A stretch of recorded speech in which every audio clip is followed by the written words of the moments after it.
Bonsoir à tous.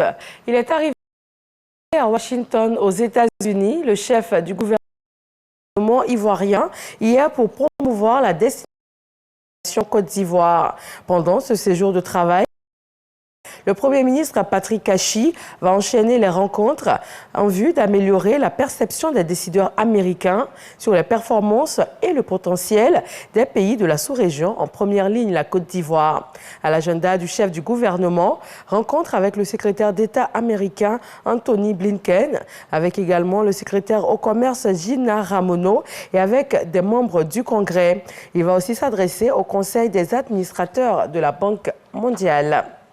Ici, en Côte d'Ivoire, le lancement de la mission d'évaluation pour la mise en œuvre de l'initiative Ville verte dans 4 districts du pays a eu lieu ce matin dans la commune du Plateau.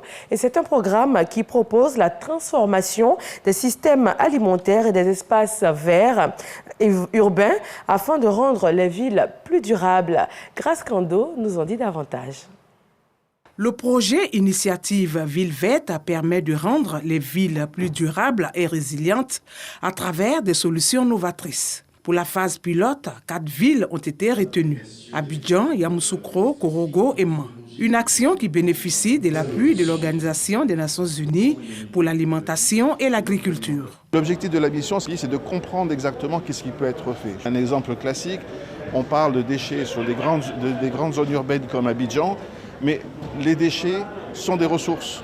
Il y a des possibilités de transformer les déchets, par exemple, en engrais, même aussi en protéines animales pour l'élevage et autres.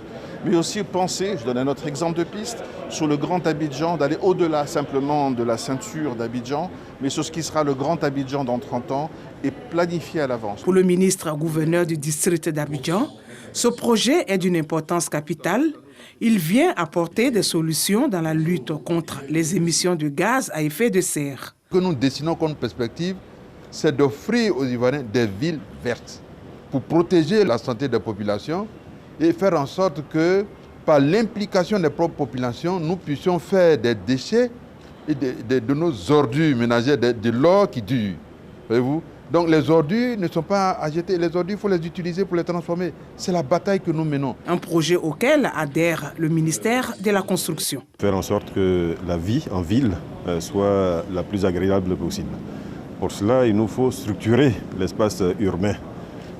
Et dans cette structuration, il y a le besoin de préserver ou de créer des espaces verts, des espaces qui permettent à la nature de se refaire, mais des espaces qui permettent également aux populations qui vivent en ville de s'épanouir, de vivre mieux, d'avoir des espaces de jeu pour les enfants, d'avoir des espaces verts qui agrémentent leur cadre de vie. La Confédération générale des entreprises de Côte d'Ivoire va affiner les différents projets afin de les rendre accessibles à un financement bancaire. Le Conseil Café Cacao vient d'effectuer une mission à Abu Dhabi, dans les Émirats arabes unis. Un voyage fructueux qui aura d'ores et déjà permis de présenter les opportunités d'investissement dans le cacao ivoirien. L'organe de régulation et de développement du Café Cacao a également négocié sur place l'ouverture d'un bureau régional dont le rôle sera de trouver des débouchés sur les marchés émergents, notamment en Asie et au Moyen-Orient. Le journaliste français Olivier Dubois, enlevé en plein reportage à Gao, dans le nord du Mali, en 2021, est bien vivant. Il apparaît dans une vidéo où il s'adresse à ses proches et au gouvernement français. C'est la première preuve de vie depuis mai 2021. Cette courte vidéo de 1 minute environ est une source immense d'espoir pour ses proches qui attendent sa libération. Le journaliste demande d'ailleurs à tous ceux qui œuvrent dans ce sens, et il cite spécifiquement le gouvernement français, de continuer à le faire. Et puis, en France, 1 an et demi après, les Français peuvent désormais circuler sans masque dès ce lundi 14 mars.